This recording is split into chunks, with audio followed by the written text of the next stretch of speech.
Olá, tudo bem? Espero que sim. Vamos para a nossa leitura bíblica? Livro de 2 Reis, capítulo 7. Eliseu respondeu: Ouçam esta mensagem do Senhor. Assim diz o Senhor: amanhã a esta hora, na porta de Samaria, 6 litros de farinha fina custarão apenas 12 gramas de prata, e 12 litros de cevada também custarão apenas 12 gramas de prata. O oficial que auxiliava o rei disse ao homem de Deus: ainda que o Senhor abrisse as janelas do céu, isso não poderia acontecer. Eliseu, porém, respondeu: você verá com os próprios olhos, mas não comerá coisa alguma. Leprosos vão ao acampamento inimigo. Havia 4 homens com lepra sentados junto à porta da cidade. Por que ficarmos sentados aqui esperando a morte? Perguntaram uns aos outros. Morreremos de fome se ficarmos aqui, mas também morreremos de fome se entrarmos na cidade, pois não há alimento lá. Vamos sair e nos render ao exército sírio. Se eles nos deixarem viver, melhor, mas se nos matarem, de qualquer maneira teríamos morrido. Ao anoitecer, partiram para o acampamento dos sírios. Quando chegaram às extremidades do acampamento, viram que não havia ninguém ali, pois o Senhor havia feito o exército sírio ouvir o ruído de carros de guerra e o galope de cavalos e os sons de um grande exército que se aproximava. Disseram uns aos outros: o rei de Israel contratou mercenários hititas e egípcios para nos atacarem. Por isso, fugiram ao anoitecer, abandonando tendas, cavalos, jumentos e tudo mais, e correram para salvar a vida. Quando os leprosos chegaram às extremidades do acampamento, foram de uma tenda a outra, comendo e bebendo. Pegaram a prata, o ouro e as roupas que encontraram e esconderam tudo. Por fim, disseram uns aos outros: isso não está certo. Este é um dia de boas notícias e não contamos a ninguém. Se esperarmos até o amanhecer, seremos castigados. Venham, vamos voltar e dar as notícias no palácio. Então voltaram à cidade e relataram aos guardas do portão o que havia acontecido. Fomos ao acampamento sírio e não havia ninguém, disseram eles. Os cavalos e os jumentos estavam amarrados e as tendas todas armadas, mas não havia ninguém por ali. Os guardas gritaram, anunciando a notícia no palácio. Israel saqueia o acampamento. O rei se levantou no meio da noite e disse a seus oficiais: vou explicar o que aconteceu. Os sírios sabem que estamos morrendo de fome, por isso deixaram o acampamento e se esconderam nos campos. Estão à nossa espera para nos capturar com vida e conquistar a cidade quando sairmos. Um de seus oficiais disse: seria melhor que enviássemos espiões para ver. Eles podem usar 5 dos cavalos que sobraram. Se acontecer alguma coisa com eles, não será pior do que se ficarem aqui e morrerem com o restante de nós. Assim, prepararam 2 carros de guerra com cavalos e o rei enviou espiões para ver o que havia acontecido ao acampamento sírio.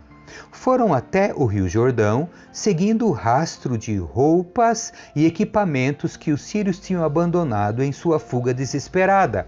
Os espiões voltaram e contaram tudo ao rei.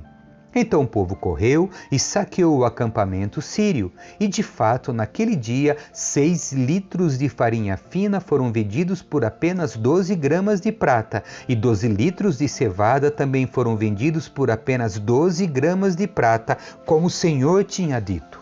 O rei colocou o oficial que o auxiliava para controlar o movimento à porta da cidade, mas ele foi derrubado, pisoteado e morto quando a multidão correu para fora.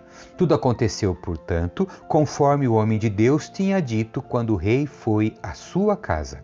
O homem de Deus tinha dito ao rei: amanhã a esta hora, na porta de Samaria, 6 litros de farinha fina custarão apenas 12 gramas de prata, e 12 litros de cevada também custarão apenas 12 gramas de prata.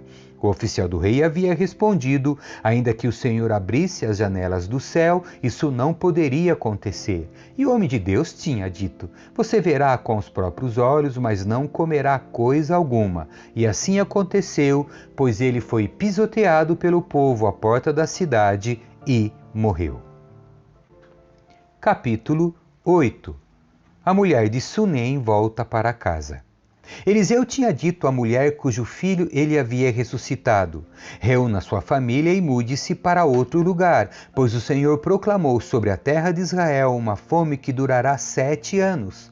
A mulher seguiu a instrução do homem de Deus, reuniu sua família e mudou-se para a terra dos filisteus, onde ficou 7 anos. Ao final dos 7 anos, a mulher voltou da terra dos filisteus e foi ao rei para reaver sua casa e suas terras. Quando ela chegou, o rei falava com Geazi, o servo do homem de Deus. O rei havia acabado de dizer: conte-me alguns dos grandes feitos de Eliseu. E Geazi lhe falava sobre a ocasião em que Eliseu havia ressuscitado um menino. Naquele exato momento, a mãe do menino entrou e apresentou ao rei sua petição para reaver a casa e as terras. Veja, ó meu senhor o rei, exclamou Geazi, essa é a mulher e esse é o filho dela, que Eliseu ressuscitou. É verdade? Perguntou o rei à mulher, e ela lhe contou o que havia acontecido. Então o rei ordenou a um de seus oficiais: providencie que tudo seja devolvido a ela, incluindo o valor das colheitas realizadas durante o tempo em que esteve ausente. Hazael mata Ben-Hadad. Eliseu foi a Damasco, capital da Síria, onde o rei Ben-Hadad estava doente. Quando alguém disse ao rei que o homem de Deus tinha chegado, o rei disse a Hazael: leve um presente para o homem de Deus, depois peça que ele pergunte ao Senhor se vou me recuperar desta doença. Hazael levou consigo o presente, 40 camelos carregados com os melhores produtos de Damasco. Foi vê-lo e disse: seu servo Ben-Hadad, rei da Síria, me enviou para perguntar se ele vai se recuperar de sua doença. Eliseu respondeu: vá e diga-lhe, certamente se recuperará. Na verdade, porém, o Senhor me mostrou que ele certamente morrerá. Eliseu olhou fixamente para Hazael até deixá-lo constrangido. Então o homem de Deus começou a chorar. Por que o Senhor está chorando? Perguntou Hazael. Eliseu respondeu: sei das coisas terríveis que você fará com os israelitas. Queimará as cidades fortificadas, matará os jovens à espada, esmagará as criancinhas e rasgará o ventre das mulheres grávidas. Hazael disse: como é que alguém tão sem importância como eu poderia fazer coisas tão grandes? Eliseu respondeu: o Senhor me mostrou que você será rei da Síria. Hazael se despediu de Eliseu e quando voltou o rei lhe perguntou: o que Eliseu lhe disse? Hazael respondeu: disse que o Senhor certamente se recuperará. Mas no dia seguinte, Hazael pegou uma coberta, encharcou-a em água e a segurou sobre o rosto do rei até que morresse, e Hazael foi seu sucessor na Síria. Jeorão reina em Judá. No 5º ano de Jorão, filho de Acabe, rei de Israel, enquanto Josafá ainda reinava em Judá, Jeorão, filho de Josafá, começou a reinar em Judá. Jeorão tinha 32 anos quando começou a reinar e reinou em Jerusalém por 8 anos. Seguiu os exemplos dos reis de Israel e foi tão perverso quanto a família do rei Acabe, pois se casou com uma das filhas de Acabe. Jeorão fez o que era mal aos olhos do Senhor. Mas o Senhor não quis destruir Judá, pois havia prometido a seu servo Davi que os descendentes dele continuariam a brilhar como uma lâmpada para sempre. Durante o reinado de Jeorão, os edomitas se rebelaram contra Judá e proclamaram seu próprio rei. Então Jeorão saiu com todos os seus carros de guerra para atacar a cidade de Zair. Os edomitas cercaram o rei e os comandantes de seus carros, mas ele saiu à noite e os atacou. Contudo, o exército de Jeorão desertou e voltou para casa. Até hoje, portanto, Edom é independente de Judá. A cidade de Líbna também se rebelou nessa ocasião. Os demais acontecimentos do reinado de Jeorão e tudo o que ele fez estão registrados no livro da história dos reis de Judá. Quando Jeorão morreu, foi sepultado com seus antepassados na cidade de Davi. Seu filho Acasias foi seu sucessor. Acasias reina em Judá. Acasias, filho de Jeorão, começou a reinar em Judá no 12º ano do reinado de Jorão, filho de Acabe, rei de Israel. Acasias tinha 22 anos quando começou a reinar e reinou em Jerusalém por 1 ano. Sua mãe era Atalia, neta de Onri, rei de Israel. Acasias seguiu o exemplo da família do rei Acabe. Fez o que era mal aos olhos do Senhor, como a família de Acabe, pois se casou com uma mulher dessa família. Acasias se uniu a Jorão, filho de Acabe, na guerra contra Azael, rei da Síria, em Ramote-Gileade. Quando os sírios feriram o rei Jorão na batalha, ele voltou a Jezreel para se recuperar dos ferimentos sofridos em Ramote. Acasias, filho de Jeorão, rei de Judá, foi visitar Jorão, filho de Acabe, em Jezreel, pois ele ainda não se recuperava de seus ferimentos. Capítulo 9. Jeú é ungido rei de Israel. Enquanto isso, o profeta Eliseu chamou um membro do grupo de profetas e lhe disse: prepare-se para viajar e leve esta vasilha de óleo. Vá a Ramote-Gileade e procure Jeú, filho de Josafá, filho de Ninzi. Chame-o a uma sala à parte, longe de seus companheiros, e derrame o óleo sobre a cabeça dele. Diga-lhe, assim diz o Senhor, eu ungi rei de Israel. Depois abra a porta e saia correndo. O jovem profeta fez o que Eliseu ordenou e foi a Ramote-Gileade. Quando chegou lá, encontrou Jeú sentado com outros oficiais do exército. Comandante, tenho uma mensagem para o Senhor, disse o profeta. Para qual de nós? Perguntou Jeú. Para o Senhor, comandante, respondeu ele. Jeú se levantou e entrou na casa. O jovem profeta derramou o óleo sobre a cabeça de Jeú e disse: assim diz o Senhor, o Deus de Israel, eu ungi rei de Israel, o povo do Senhor. Destrua a família de Acabe, seu senhor. Desse modo, vingarei o assassinato de meus profetas e de todos os servos do Senhor mortos por Jezabel. Toda a família de Acabe deve ser exterminada. Destruirei todos os seus descendentes do sexo masculino em Israel, tanto escravos como livres. Destruirei a família de Acabe, como destruí as famílias de Jeroboão, filho de Nebate, e de Baasa, filho de Aías. Cães comerão Jezabel no campo em Jezreel, e ninguém a sepultará. Então o jovem profeta abriu a porta e saiu correndo.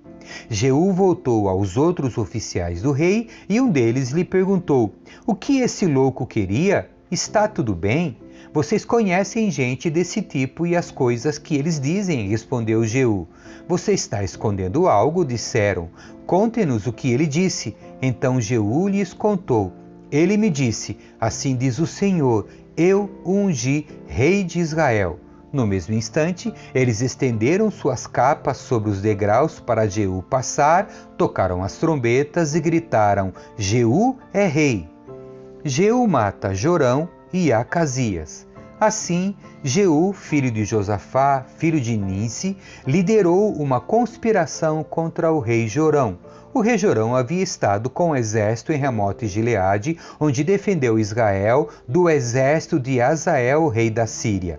Contudo, o rei Jorão tinha sido ferido na batalha e voltou a Jezreel para se recuperar dos ferimentos causados pelos sírios. Jeú disse aos homens que estavam com ele: se querem que eu seja rei, não deixe que ninguém saia da cidade e vá a Jezreel contar o que fizemos. Em seguida, Jeú subiu numa carruagem e foi a Jezreel, onde o rei Jorão se recuperava de seus ferimentos. Acasias, rei de Judá, também estava ali, pois tinha ido visitar Jorão. Quando a sentinela na torre de Jezreel viu Jeú e sua tropa se aproximarem, gritou: uma tropa se aproxima.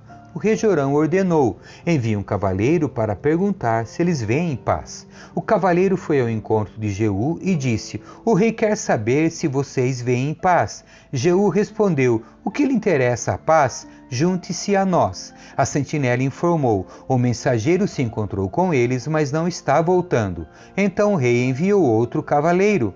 Ele foi ao encontro deles e disse: o rei quer saber se vocês vêm em paz. Jeú respondeu novamente: o que lhe interessa a paz? Junte-se a nós. A sentinela exclamou: o mensageiro se encontrou com eles, mas também não está voltando. Deve ser Jeú, filho de Ninzi, pois conduz seu carro de guerra como um louco. Rápido, prepare meu carro de guerra, ordenou o rei Jorão. Jorão, rei de Israel, e Acasias, rei de Judá, cada um em seu carro, saíram ao encontro de Jeú e o acharam no campo de Nabote, em Jezreel. O rei Jorão perguntou: Você vem em paz, Jeú?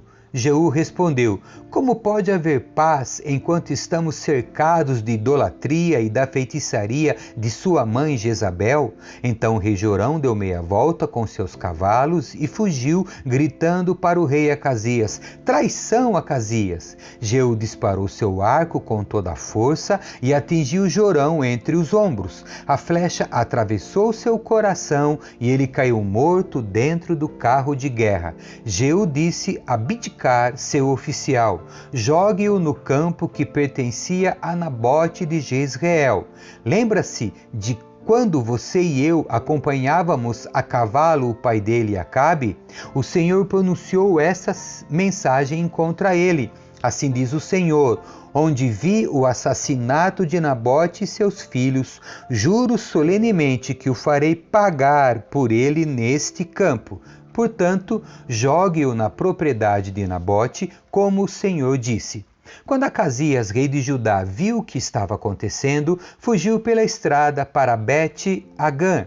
Jeú foi atrás dele, gritando: Atirem nele também! E atingiram Acasias em seu carro de guerra na subida para Gur, perto de Ibleã.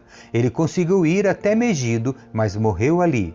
Os servos de Acasias levaram seu corpo no carro de guerra para Jerusalém, onde o sepultaram com seus antepassados na cidade de Davi.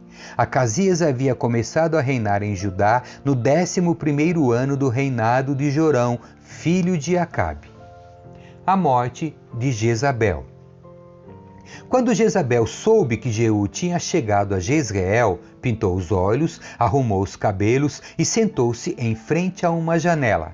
Quando Jeú entrou pela porta do palácio, ela gritou para ele: Veio em paz, assassino! Você é como Zinri, que matou seu senhor. Jeú olhou para cima, viu Jezabel na janela e gritou: Quem está do meu lado? 2 ou 3 eunucos olharam para ele. Joguem-na para baixo, ordenou Jeú. Eles a jogaram pela janela e o sangue espirrou na parede e nos cavalos. E Jeú atropelou o corpo com as patas de seus cavalos. Em seguida, Jeú entrou no palácio, comeu e bebeu. Depois disse: Alguém vai sepultar aquela maldita mulher, pois era filha do rei. Mas quando foram sepultá-la, só encontraram o crânio, os pés e as mãos. Quando voltaram e contaram a Jeú, ele disse: Isso cumpre a mensagem do Senhor, anunciada por meio de seu servo Elias de Tisbe. Cães devorarão o corpo de Jezabel no campo em Jezreel. Seus restos serão espalhados como esterco no campo, de modo que ninguém será capaz de reconhecê-la. Amém. Que Deus abençoe você. Tchau.